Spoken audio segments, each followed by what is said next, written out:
नमः समय साराय स्वानुभूत्या चकास्ते चित्स्वभावाय भावाय सर्वभावान्तरक्षिरे वन्दितु सर्वसिद्धे धूमचल्मणोवमं गदिं पत्ते वोक्षामि समय पाहुड मुड़मो सुध केवली बड़ेदम। समय सारजी ग्रंथाधिराज सर्वशुद्ध ज्ञान अधिकार पर हम लोग स्वाध्याय कर रहे हैं। अब तक 215, 216 इन 2 श्लोक पर अपने चर्चा की, जिसमें ज्ञान और ज्ञेय का स्वरूप बहुत ही स्पष्ट तरीके से आचार्य देव ने बताया। कल भावार्थ नहीं हुआ था शायद, है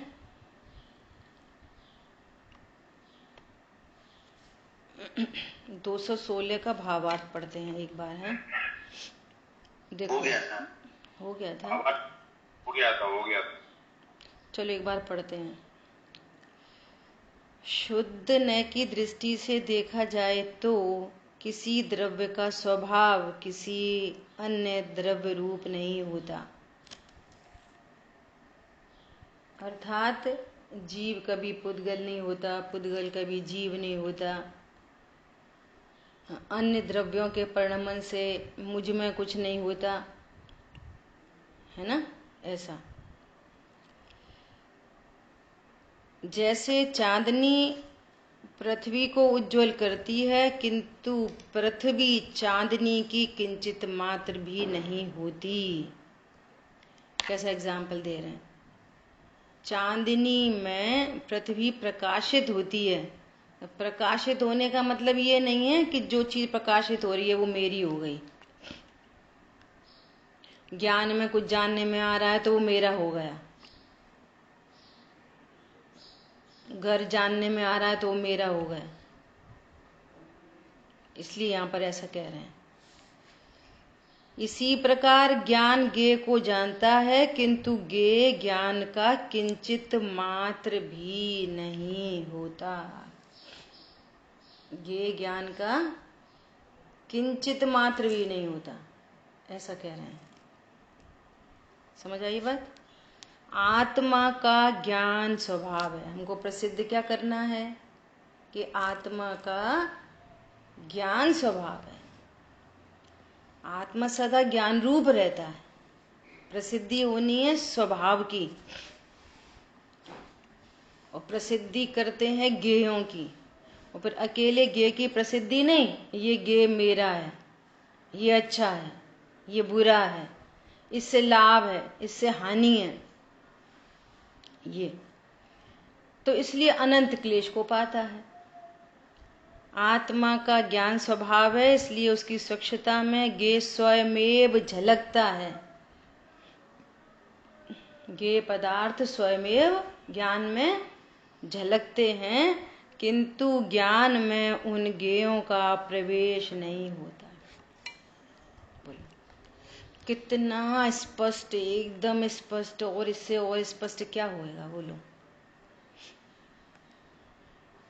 अपने ज्ञानत्व की प्रसिद्धि हो।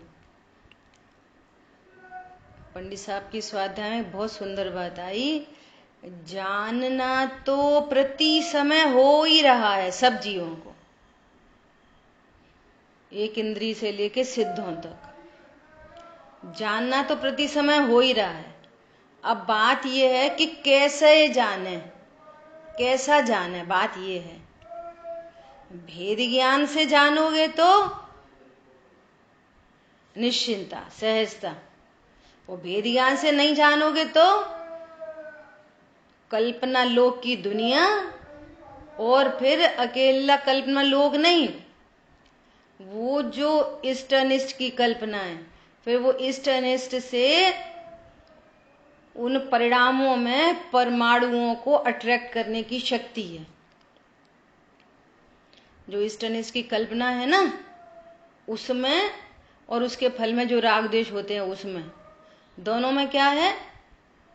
पुद्गल परमाणुओं को अट्रैक्ट करने की शक्ति। तो उससे फिर कर्म का बंधन हो जाता है, और कर्म का बंधन होता है तो फिर उनका उदय आता है। उदय आता है तो फिर वैसा वैसा नो कर्म मिलता है। भाव कर्म से द्रव्य कर्म और द्रव्य कर्म से नो कर्म। नो कर्म मतलब शरीर और शरीर से संबंधित पर पदार्थ संयोग, वे नो कर्म। अरुण भैया, नो कर्म क्या? नो कर्म किसे कहते?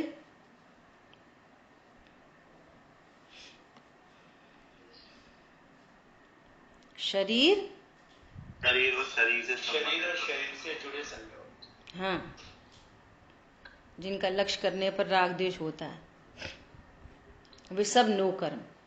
और राग द्वेष इटसेल्फ क्या चीज है? राग द्वेष भाव कर्म। राग द्वेष है भाव कर्म, और राग द्वेष के कारण कर्म बनते हैं, तो वे हैं द्रव्य कर्म।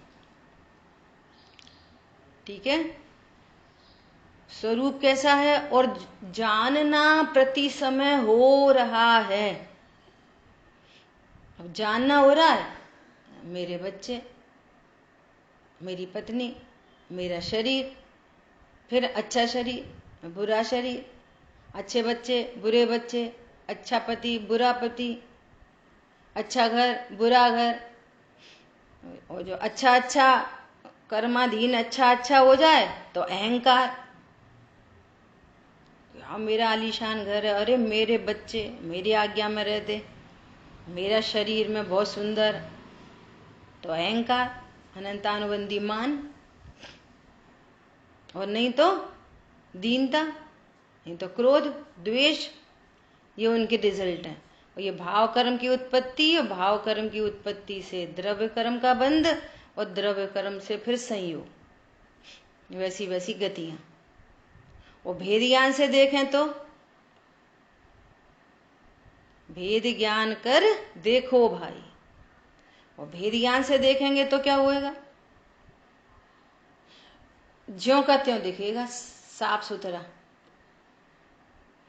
मैं गायक हूं और बाकी विश्व गेय है।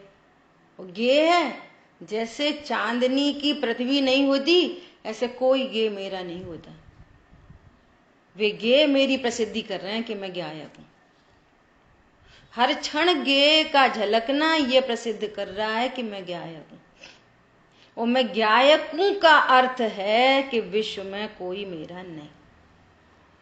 चांदनी का कुछ भी नहीं, फूल खिल रहे हैं वे चांदनी के नहीं, बाढ़ आ रही है वे चांदनी के नहीं, कोई खाना बना रहा है वो चांदनी का नहीं, कोई ऑफिस जा रहा है वो चांदनी का नहीं। बोलो, चांदनी में सब कुछ प्रकाशित हो रहा है ना, ऐसे मेरे ज्ञान में सब कुछ प्रकाशित हो रहा है। मेरा कौन है? कोई नहीं। ऐम एको खलु शुद्धो, मैं एक दर्शन ज्ञान में नित्य शुद्ध हूं, रूपी नहीं। ये अन्य सब पर द्रव्य किंचित मात्र भी मेरे नहीं। क्या बोला? बोलो सब लोग, रिपीट करो एक एक करके। सब लोग कर लो, अच्छा अनम्यूट, रिपीट करना। मैं एक दर्शन ज्ञान में, बोलो, मैं दर्शन ज्ञान में नित्य शुद्ध हूं, रूपी नहीं।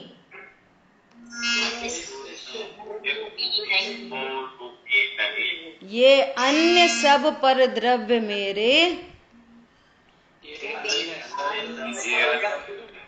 किंचित मात्र भी मेरे नहीं।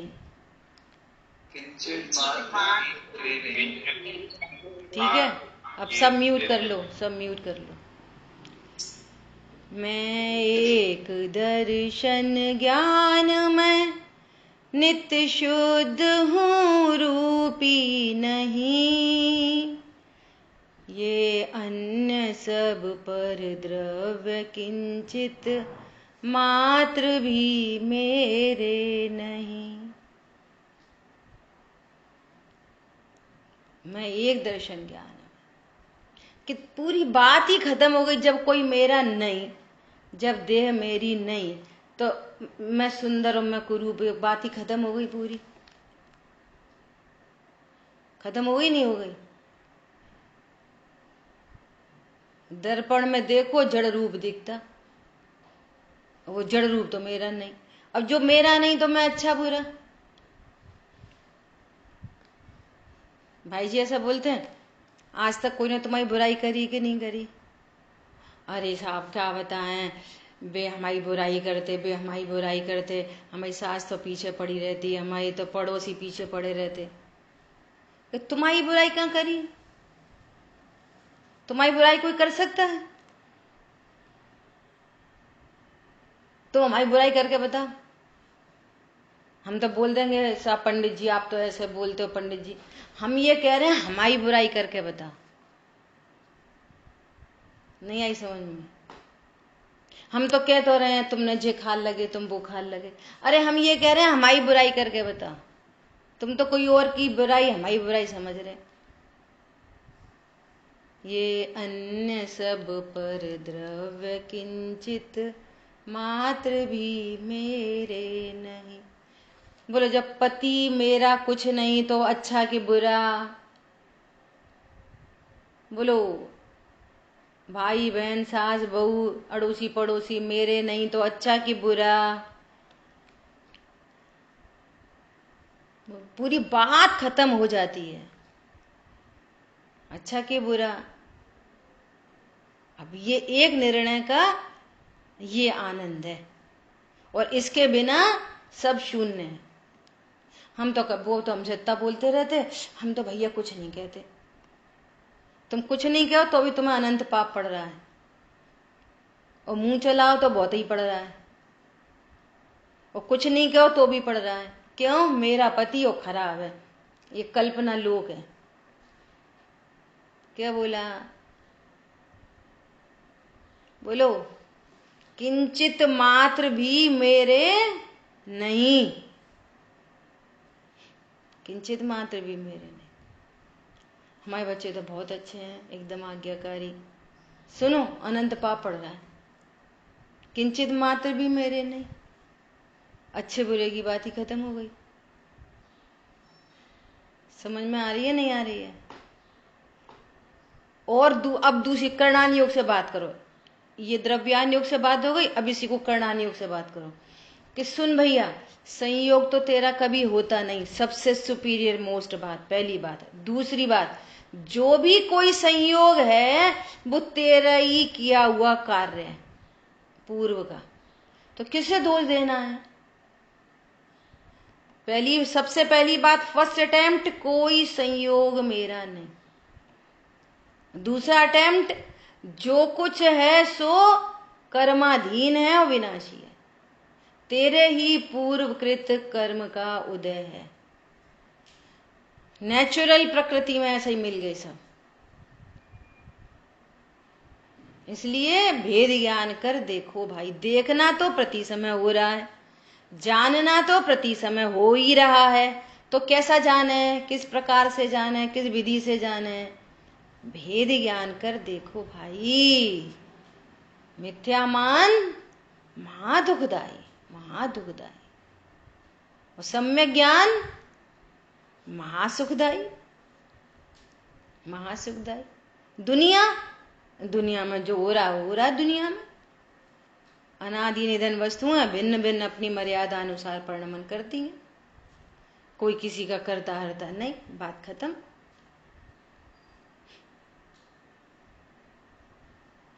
लोकाग्र विराजे, अब हमको क्या? शोकांत बने फिर हमको क्या?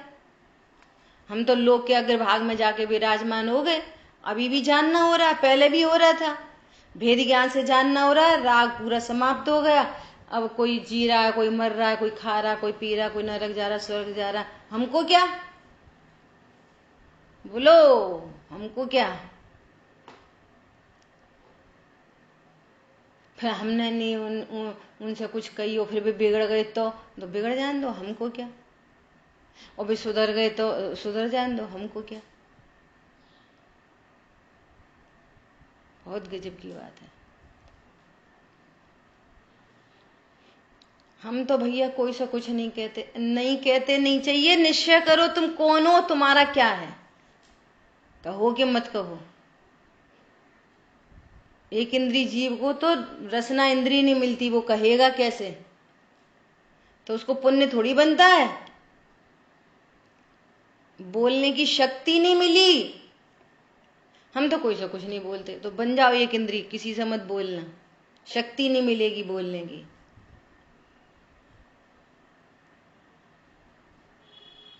मत बोलो।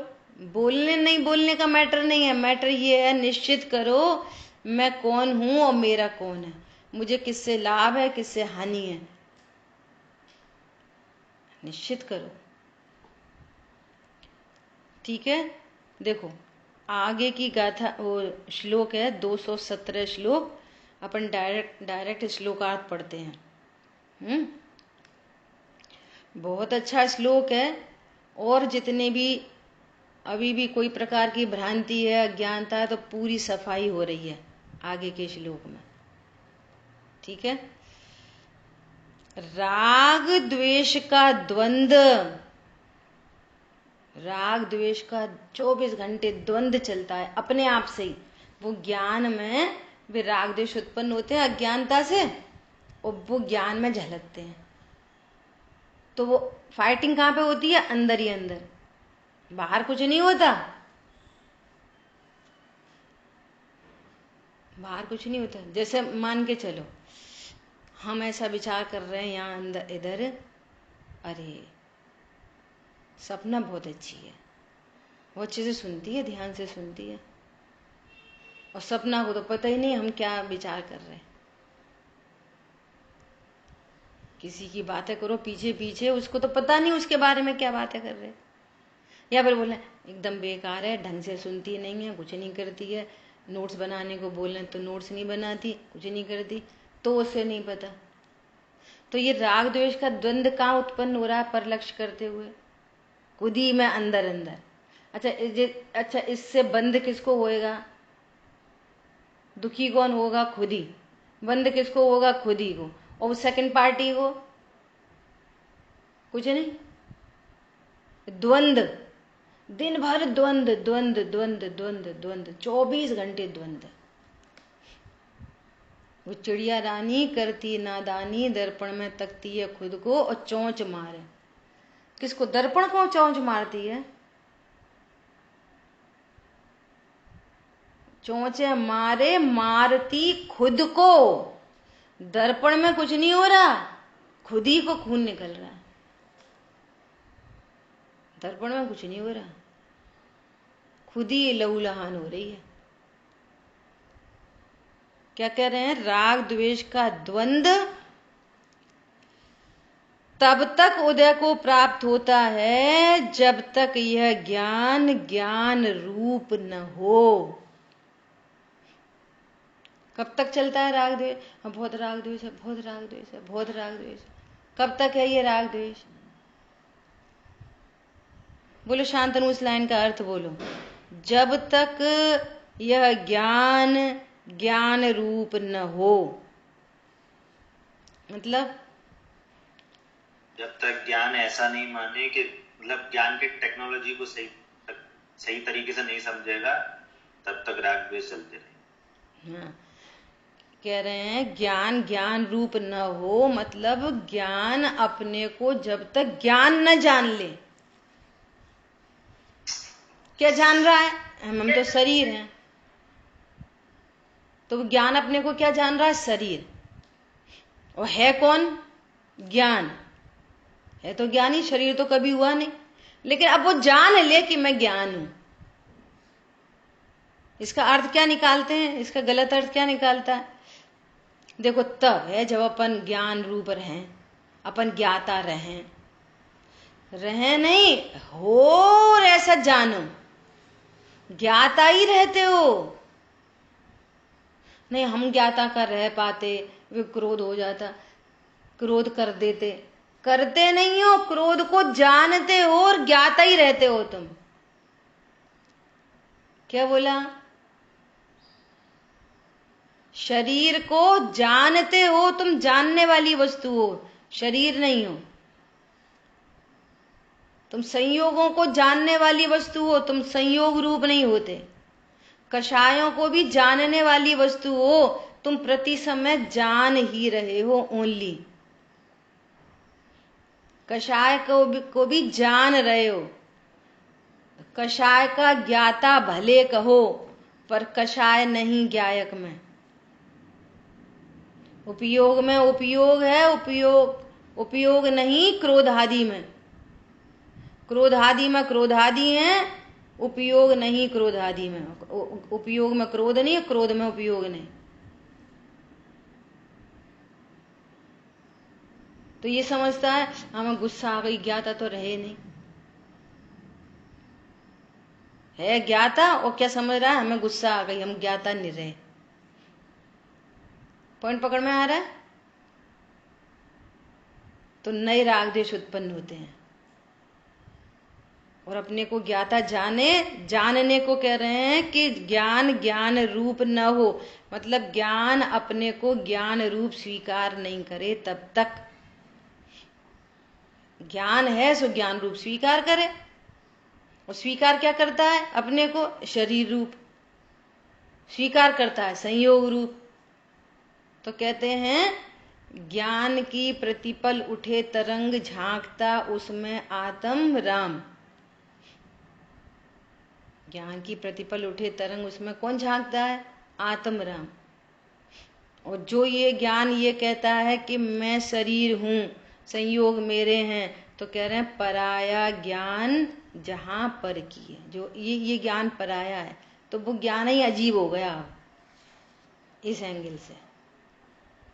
ज्ञान रूप न हो और गेयत्व को प्राप्त न हो।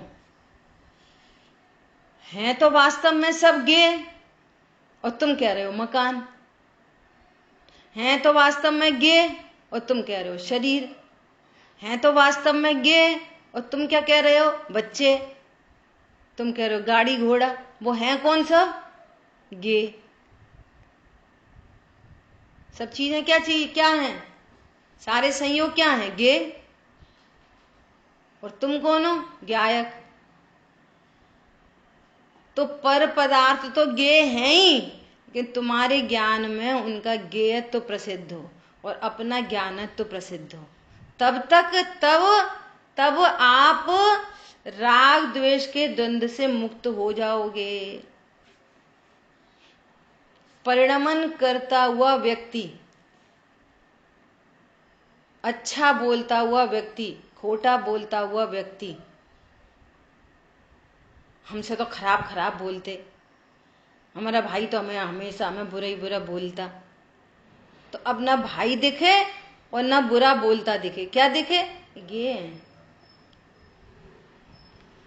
ये तो गे हैं। और मैं कौन हूं? मैं क्या हूं? स्थिति तो एग्जैक्टली ऐसी ही है। बोलो, सीता जी को महल क्या था? गे। और जंगल क्या है? गे। Any problem? कोई प्रॉब्लम नहीं।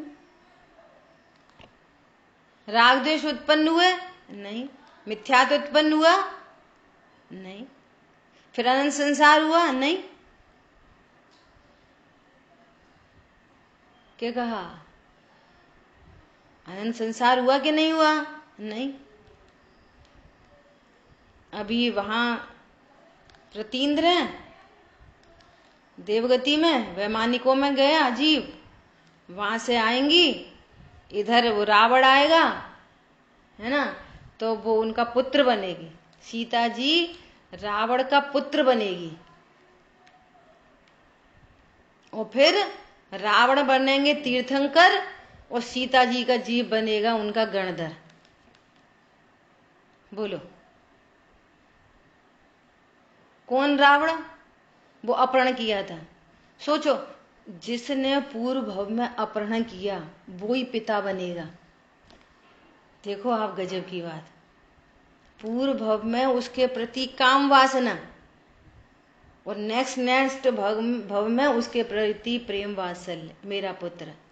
और उससे पूर्व भव में ये पराई स्त्री मेरी हो जाए, मैं इसको भोगना चाहता हूं। समझ में आ रही है परिणामों की विचित्रता? बोलो। अभी कुछ नहीं पता। जो जिसको अपन पुत्र कह रहे हैं वो माता हो, जिसको माता कह रहे हैं वो बहन हो, जिसको बहन कह रहे हैं वो पत्नी हो, पूर्व पूर्व के भवों में। वो भोक्ता भोग्य संबंध है नहीं, बिल्कुल। विचार करो, कल्पना लोक है बस खाली। समझ में आया? तो ये राग द्वेष का द्वंद कब तक रहता है? सब राग द्वेष मिट जाएंगे, पूजा करो। अरे भैया नहीं मिटेंगे। अभी अपन पढ़ रहे थे ना, मैं एक दर्शन ज्ञान में नित्य, ये है महामंत्र, मोह तिमिर छह कारा। जो डमोकार मंत्र है ना, डमोकार मंत्र, वो डमोकार मंत्र से विधि मिलती है और पुण्य बंद होता है। क्या कहा? डमोकार मंत्र से तो विधि मिलती है और पुण्य बंद होता है, और इस महामंत्र से निर्बंध होते हैं और मोक्ष होता है। यह महामंत्र, डमोकार महामंत्र उपचार से है, और भेद ज्ञान महामंत्र परमार्थ से है। भेद ज्ञान ही महामंत्र है, मोह तिमिर छह कारा, रोम रोम से। मोह तिमिर छह कारा कौन है? भेद ज्ञान, वही महामंत्र है।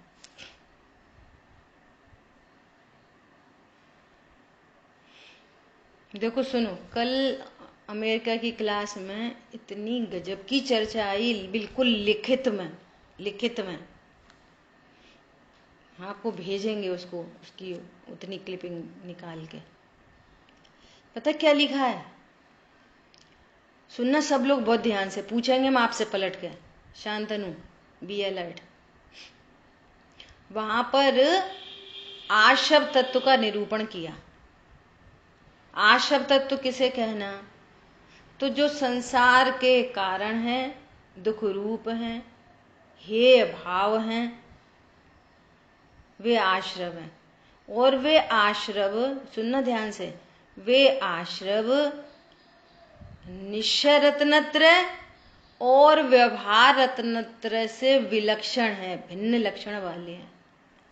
शांतनु, निश्चय रत्नत्रय वो तो डायरेक्ट संवर निजरा तत्व है। निश्चय रत्नत्रय वो कौन सा तत्व है? संवर निर्जरा, ठीक है। और ये अज्ञान मोह राग द्वेष है, ये कौन सा तत्व है? शांतनु,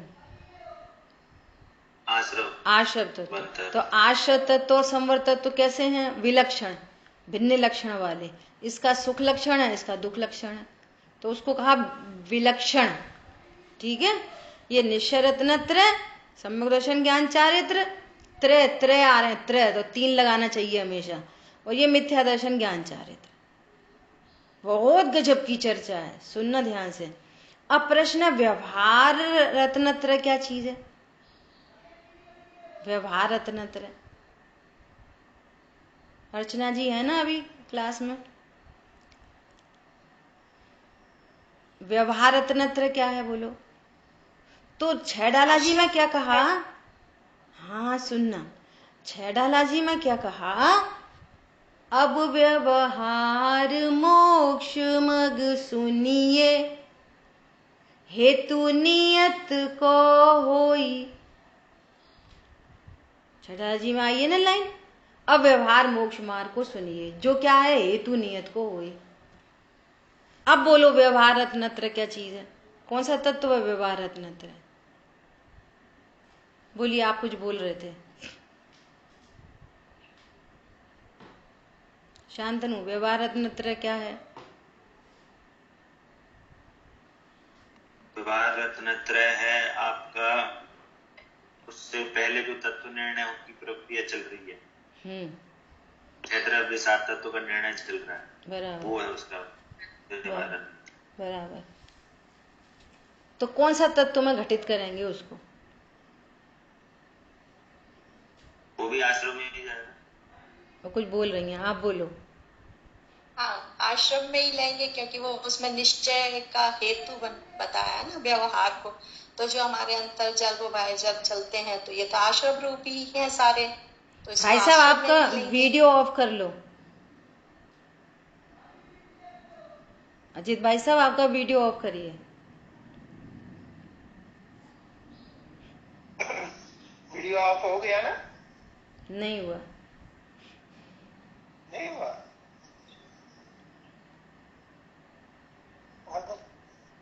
हो गया? सुनो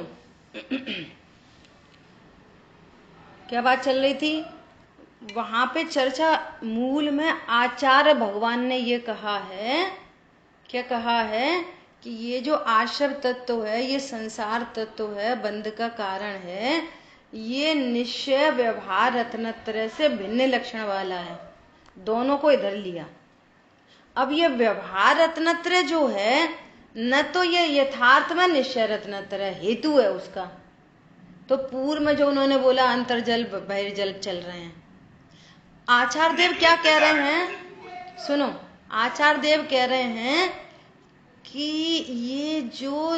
ये जो बिना देव शास्त्र गुरु के स्वरूप के ज्ञान के जो तुम्हारा कोरा पूजा पाठ है, ये तो सीधा सीधा आश्रव है। सुनना ध्यान से। लेकिन आपने देव के स्वरूप को जाना, शास्त्र के स्वरूप को जाना, गुरु के स्वरूप को जाना, और ये सारी बातें नहीं हमसे तो अच्छे हैं, पंचम काल में तो है, श्रावक तो ऐसे ही हैं, तो अब मुनि के क्या करें, ये नहीं। देव शास्त्र गुरु अनादि अनंत एक जैसा स्वरूप है उनका। वो काल से इफेक्टेड नहीं होता कि चौथे काल में ऐसे गुरु और पांचवें काल में ऐसे गुरु, चौथे काल में ऐसे देव, पांचवें काल में ऐसे देव, चौथे काल में ऐसे शास्त्र, पांचवें काल में ऐसे शास्त्र। ऐसा स्वरूप नहीं है। और जिसने देवशाह गुरु के यथार्थ स्वरूप को जाना, सुनो ध्यान से, आपके ग्रहित मिथ्यात्व का नाश हुआ। इसलिए उन्होंने इसको इसमें नहीं रखा। क्या कह रहे हैं? ये तो डायरेक्ट आश्रय बंद है, लेकिन यहां तो ग्रहित मिथ्यात्व की निर्जरा हो रही है। क्या कहा? यहां पे क्या हो रही है? ग्रहित मिथ्यात्व की निर्जरा। और सुनो, अब वो जो बहिर्जल्प को छोड़कर भी अंतर्जल्प में आ गया, छह द्रव्य सात तत्व का निर्णय करते हुए मैं तो ज्ञायक हूं, तो यहां पर उसको दर्शन मोहिनी अनंतानुबंधी की हीनता होती चली जा रही है, निर्जरा होती चली जा रही है। आत्मा भी मुख परिणाम है ये, हेतु नियत को होई। तो ये जो देवशाह गुरु का श्रद्धान के बिना, छह द्रव्य सात तत्व के श्रद्धान के बिना अकेली कोरी पूजा पाठ है, उसको उन्होंने आश्रम में रखा और इस व्यवहार रत्नत्रय से भिन्न लक्षण वाला कहा। ये है संसार तत्व। समझ में आ रही है बात? इतनी टेक्निकल बात है ये। और जहां देवशास्त्र गुरु का श्रद्धान हुआ, अपन चर्चा करते ना, व्यवहार पूजा क्या है? व्यवहार पूजा कि देव शास्त्र गुरु के स्वरूप का निर्णय, व्यवहार पूजा। और व्यवहार पूजा का फल ग्रहित मिथ्यात्व का नाश। और जिसको देवशाह गुरु के स्वरूप का भी पता नहीं है और बहुत पूजा पाठ दया दान भी करता होए, तो ग्रहित मिथ्यात्व भी इसका टूटा हो तो कोई गारंटी नहीं है। क्यों ऐसे? अपन से तो अच्छे, अपन से तो अच्छे, समझ लेना, ग्रहित मिथ्या दृष्टि है ये। अग्रहित की तो बात छोड़ दो और बाकी सब लगा लेना, जितनी क्रियाएं हैं ये धर्म की, शांति धारा और ये धारा, बोध फलाना ढिकाना, जो कुछ दीपक जलाना, सचित्र चढ़ाना, दीपक जलाने के लिए बोलेंगे अग्नि कुंड बनाना, विधान वगैरह में यज्ञ करना, ये समझना तुम अभी पूरे पक्के ग्रहित मिथ्या दृष्टि हो। संसार तत्व है, इसको बहिरात्मा कहा, संसार तत्व कहा। ये बहिरात्मा है और संसार तत्व है, जिसको तो अपनी धर्म की नैमित्तिक क्रियाओं का भी विवेक नहीं। तो ये एकांत रूप से बंध करता है। लेकिन जिसको देवशास्त्र गुरु का भी श्रद्धान होता है, ये इसको निर्जरा हो रही है। काय की स्यादवाद है ना, किसी अपेक्षा से निर्जरा। किस अपेक्षा से? ग्रहित मिथ्यात्व की निर्जरा हो गई। अब इसको ग्रहित मिथ्यात्व नहीं है। और जहां अंतर्जल में आ रहा है, बार बार प्रायोगिक लब्धि में आ रहा है, देशना लब्धि, प्रायोगिक लब्धि, भले अभी कर्ण लब्धि में नहीं चढ़ा, तो क्या हो रहा है? कोड़ा कोड़ी का बंध, अंत कोड़ा कोड़ी हो रहा है। इतनी इंपॉर्टेंट बात है ये, करणान योग से भी इंपॉर्टेंट बात है। शांतनु, ख्याल में आ रही बात?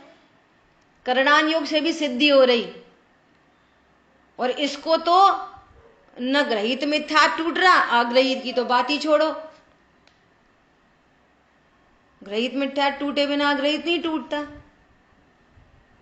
ये नेचुरल बात है एकदम। तो ग्रहित ही नहीं टूटा, तो ये तो पूरा पूरा संसार तत्व है। और ये व्यवहार रत्नत्र इससे भिन्न लक्षण वाला है। क्यों? इसमें आत्मा बसी है, इसमें आत्मा जीरो, और इसमें आत्मा बसी है। वो देवशास्त्र गुरु की पूजा उपासना भी यह मोह तड़क कर टूट पड़े तब सार्थक फल पूजत। मोह के नाश के लिए आया है। शुद्धात्म प्रभा जो अनुपम फल, मैं उसे खोजने आया हूं।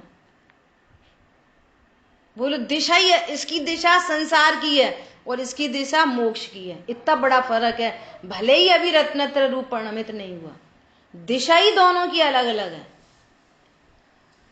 अरे समझ में आ रहा है? बोलो। दृष्टि बदल गई ना, इसलिए। पूरा भाई जी आजकल इसको शब्द दे रहे हैं, आउटलुक। आपको देखने का नजरिया है, आउटलुक, इंटेंशन। इसलिए वो संसार तत्व है ना जो, इसलिए वो पुण्य को चाहता है। बहुत बहुत बढ़िया चर्चा आई है वहां पर। इसलिए वो पुण्य बांधना चाहता है, पुण्य को चाहता है। पुण्य को चाहता मतलब संसार चाहता है, सीधी सीधी बात है। जब तुम पुण्य को ही चाहते हो तो तुम संवर को कहाँ चाहोगे? और जब संवर को नहीं चाहते तो शुद्ध आत्मा को क्यों चाहोगे? सीधी सीधी बात है। और पुण्य को चाहने वाला पाप बांधता है, उसको पुण्य नहीं बनता, उसका पापानुबंधी पुण्य है। पुण्य बांधने वाले को पुण्य नहीं बनता, उसको पाप बनता है। और कदाचित पुण्य बंध जाए, फिर उसको सामग्री मिलेगी ना, तो उसको भोगने की प्रवृत्ति होती है। तो भोगने का भाव ही पाप भाव है, तो वापस पाप बंध जाता है। और वो सामग्री को देख देख के घमंड करेगा, सो अनंतानुबंधी मान बंधेगा। क्यों? स्वरूप उसको पता नहीं। पुण्य के उदय में अच्छा घर मिल जाएगा ना, पैसा, तो दुनिया कहेगी सही माता बहुत पुण्य आत्मा है, हमने तो देखा जब से पूजा पाठ करने लगे ऐसे बेचारे ऐसे थे, बिल्कुल देखो आलीशान बंगला है। अब ये कॉलर ऊंची करेगा अपनी, और अंदर अंदर में अनंतानुबंधी मान चलता रहेगा और तिरंज गति की तैयारी चलती रहेगी। दुनिया कह रही धर्मात्मा, ये भी समझ रहा धर्मा, हम बहुत बड़े पुण्य आत्मा। वो लोग कितना बड़ा धोखा है अपने आप से, दूसरों से नहीं। स्पष्ट लिखा है, बहिरात्मा पापानुबंधी पुण्य बांधता है। क्यों? ये पुण्य को चाहता है। वहां ना मंदिरों में से लिखा रहता, क्या लिखा रहता कि ऐसे ऐसा करके विधान है, आइए पुण्य कमाइए, ऐसा लिखा रहता है। आइए पुण्य कमाइए। कोई को विधान से पूरे सांसारिक दुखों का नाश करें। हाँ, आइए पुण्य कमाइए, तो वो खुश होता, चलो भैया पुण्य कमाने चलो। तो पुण्य कमाने जा रहे हो, फिर क्या करोगे? पुण्य का क्या करोगे? बोलो। अरे पुण्य से अच्छी गति मिलेगी, अच्छे भोग विषय भोग मिलेंगे अच्छे। तुम कौन हो? वे तो सब गे हैं। बोलो, भोग हैं कि गे हैं? पर को भोग सकते हो कि मात्र ज्ञान के गे हैं? कुत्ता हड्डी चबाता है, खून किस में से आता है? जबड़ों में से, हड्डी में से? भोग के काल में भी जो सुख जैसा लगता है वो भोगों से आया है कि तुम्हारी पर्याय है? भैया नक्की तो करो।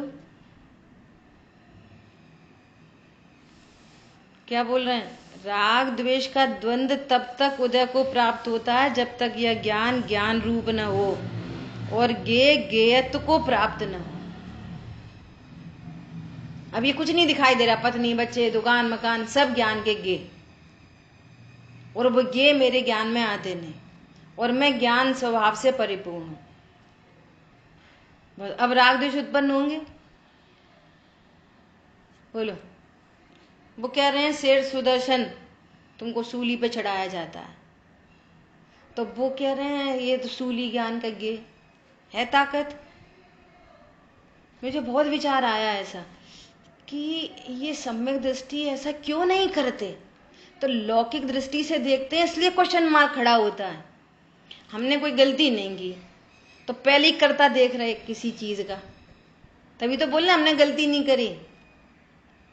पहले ही लोटा उल्टा रख गया, हमने तो कोई गलती नहीं करी। तुम गलती करने वाले हो, सही करने वाले हो कि ज्ञाता मात्र हो? हमने तो कोई गलती नहीं करी, नंबर 1। इसलिए क्या करेंगे, कोई हमको जबरदस्ती अपराधी सिद्ध करके बंधन में डालेगा तो हम क्या करेंगे? पूरी पूरी सफाई देंगे। अच्छा, अब वे अपने को अकर्ता देखते, वे होने वाले परिणाम को गलती नहीं गे देखते। होने वाले परिणाम को क्या देख रहे? वो रानी क्या देख रही, क्या दिख रही? गे। स्वयं का शरीर क्या दिख रहा? गे। अब एनी प्रॉब्लम? कुछ नहीं। अब कह रहा शूली पर टांग देंगे तुमको, तो शूली क्या दिख रही? गे। कितनी अलौकिक दृष्टि है ये। अभी अपनी बातें शब्दों में है, वचनों में है, सुन रहे हैं, लेकिन ये पूरी की पूरी बात उनको से सिद्ध होती है, निश्चित करते हैं। इसलिए कोई भय नहीं है, मैं मरता ही नहीं, अविनाशी हूं। शूली पे किसको लटकाएंगे? मुझे तो लटका ही नहीं सकते। कितने निर्भय हैं, मुझे कौन सूली पर लटका देगा? कोई मुझे सूली पर लटका सकता है? लटका ही नहीं सकता। तो कितने निर्भय, बोलो निर्भय। और वे कर जितना भी वो सब हुआ ना कार्यक्रम, वो ज्ञान का गे दिखाई दे रहा है। तो सफाई देने का भी कोई भाव नहीं है कि हम सफाई दे दें कि नहीं हमने कुछ नहीं करा, जई उठा लाई थी। और पूरे शहर में बदनामी हो रही, तो समझ रहे हैं कि ये कोई पूर्व का अपयश कीर्ति का उदय आ रहा है। कौन क्या मेरी बुराई करेगा? बुराई देह सापेक्ष है, आत्मा की तो बुराई होती नहीं। बोलो, ऐसे जीवों को सहाई वे देवगण आ जाते हैं। तो सूली का क्या बन गया? सिंहासन। और सफाई देते तो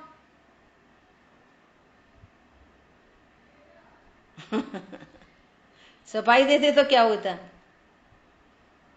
तो पक्का मिथ्या दृष्टि। इसलिए पंडित साहब का स्लोगन निकला, साफ रहो सफाई मत दो।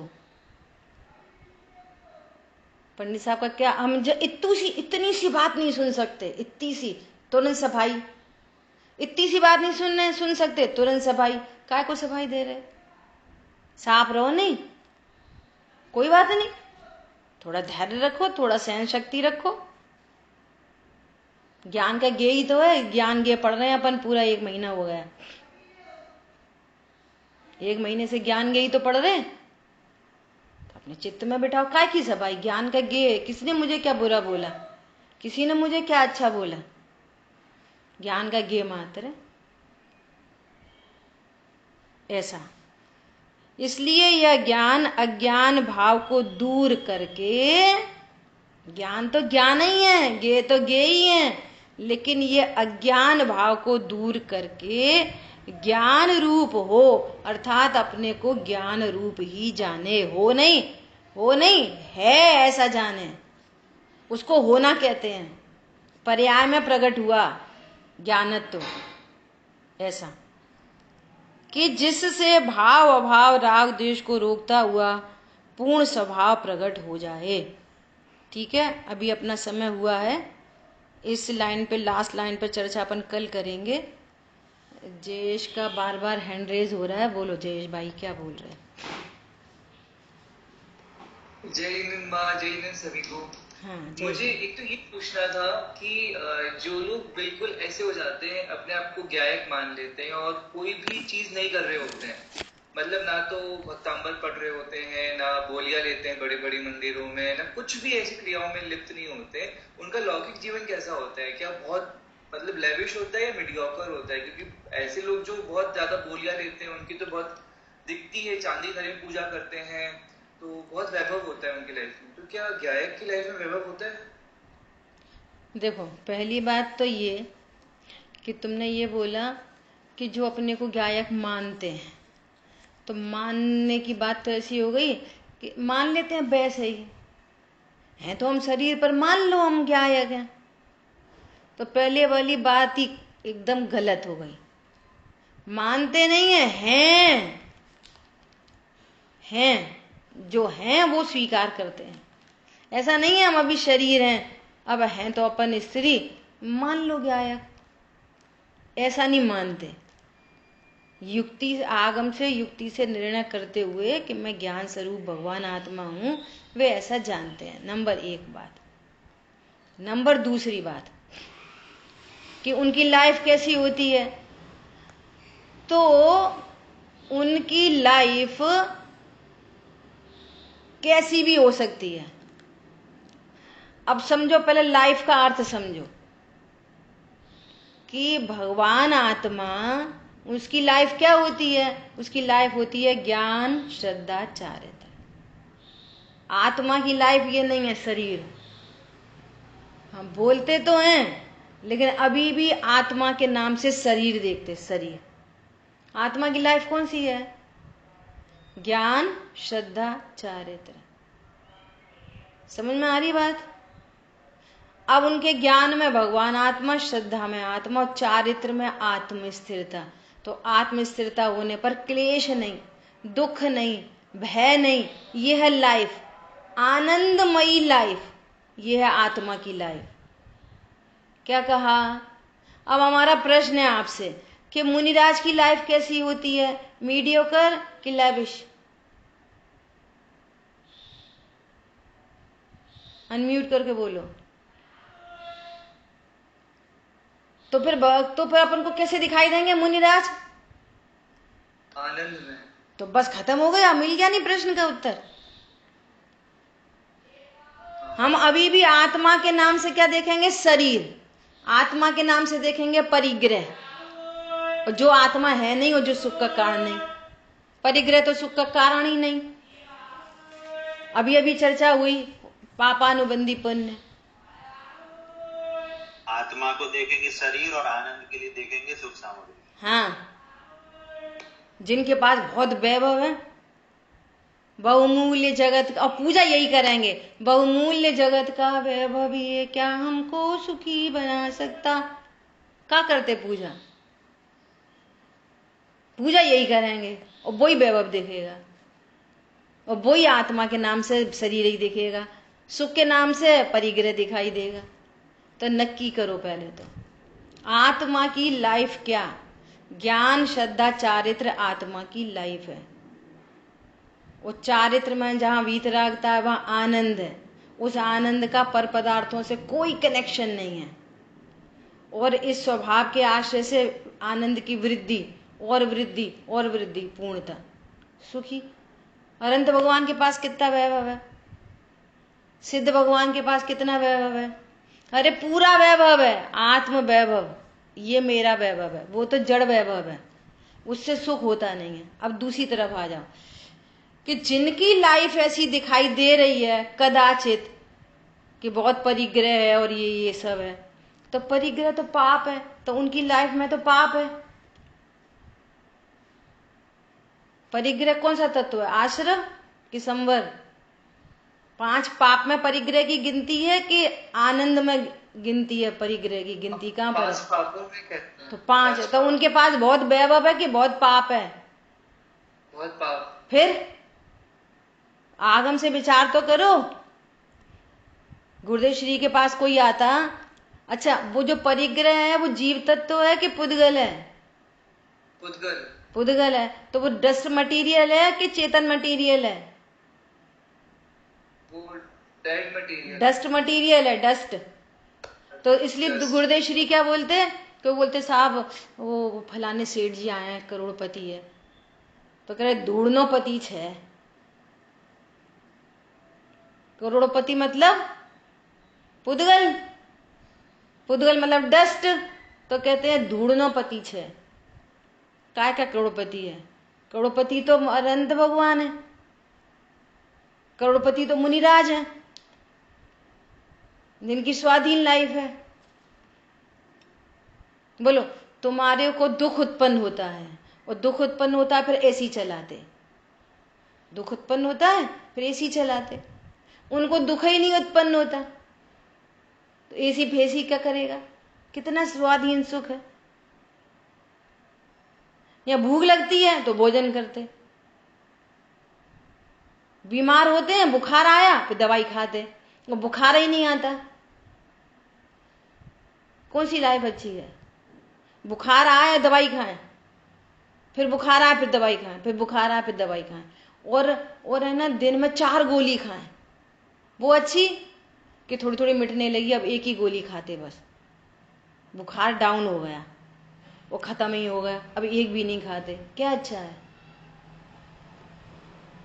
थोड़ा विचार तो करो। अरे बात ख्याल में। अब जिस तरह स्यादवाद है ना, सारे एंगल से कोई टेबल पर केस आए ना, चारों अनुयोग से विचार करो।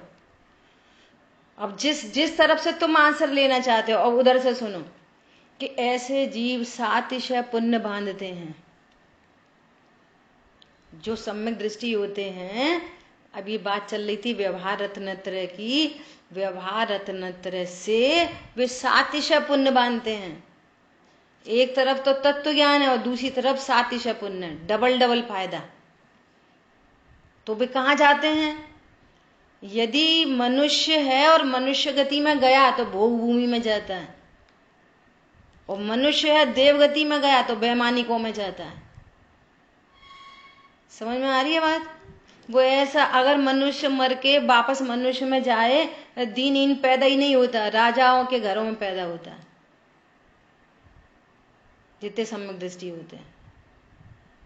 और देवगति में जाएगा तो व्यंतर भवनवासी ज्योतिषी में नहीं जाता, वैमानिकों में जाता है। समझ में आ रही है? और कदाचित नरक में चला जाए तो, नरक में चला जाए तो बाहर नारकृत दुख दीख है, भोग है नहीं, बाहर नारकृत दुख दीख है और अंदर सुखरस घटाघटी। ये है सम्यक ज्ञानी का जीवन। क्या बोला? कोई अद्भुत अलौकिक मार्ग है। ठीक है, शेष चर्चा आगे करेंगे। जिन वाणी के ज्ञान से सूझे लोकालोक, सो वाणी मस्तक नमो सदा दे तुम दो। बोलिए द्वाशांगमयी जिनवाणी माता की जय हो। जय जिनेन्द्र सभी को। जय